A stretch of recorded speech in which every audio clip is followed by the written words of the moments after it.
മൈസൂരു സ്വദേശിയെ തട്ടിക്കൊണ്ടുപോയി കൈ തല്ലിയൊടിച്ച് പണവും മൊബൈൽ ഫോണും കവർന്ന കേസിൽ ഒന്നാം പ്രതി പോലീസ് പിടിയിൽ. തൃശൂർ തളിക്കുളം നടുവിൽ വീട്ടിൽ 44-കാരനായ ഷാനിമോനാണ് തൃക്കാക്കര പോലീസിന്റെ പിടിയിലായത്.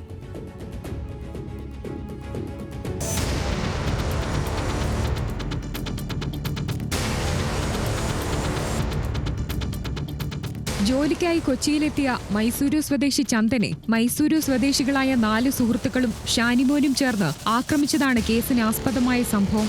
സുഹൃത്ത് മുഖേന ഡ്രൈവർ ജോലിക്കായി കൊച്ചിയിലെത്തിയ ചന്ദനെ സംഘം ചേർന്ന് ഷാനിമോൻ ഇടപ്പള്ളിയിലുള്ള ഫ്ളാറ്റിലേക്ക് കൂട്ടിക്കൊണ്ടു പോവുകയായിരുന്നു. പിന്നീട് അവിടെ നിന്ന് കാറിൽ കയറ്റിക്കൊണ്ടുപോയി മർദ്ദിക്കുകയും പണവും മൊബൈൽ ഫോണും കവർന്നതിനു ശേഷം ഉപേക്ഷിക്കുകയുമായിരുന്നു. മർദ്ദനത്തിൽ ചന്ദന്റെ കൈക്ക് ഒടിവ് സംഭവിക്കുകയും ചെയ്തു.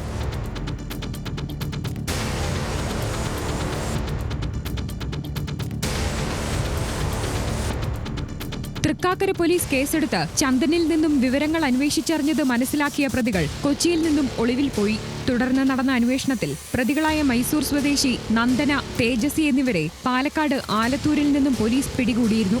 തൃക്കാക്കര പോലീസ് ഇൻസ്പെക്ടർ AK സുധീറിന്റെ നേതൃത്വത്തിലുള്ള അന്വേഷണ സംഘം ഒന്നാം പ്രതിയായ ഷാനിമോൻ ഒളിവിൽ കഴിഞ്ഞിരുന്ന പ്രദേശം കണ്ടെത്തിയിരുന്നു.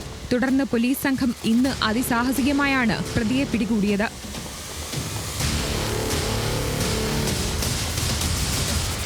ന്യൂസ് മലയാളം, കൊച്ചി.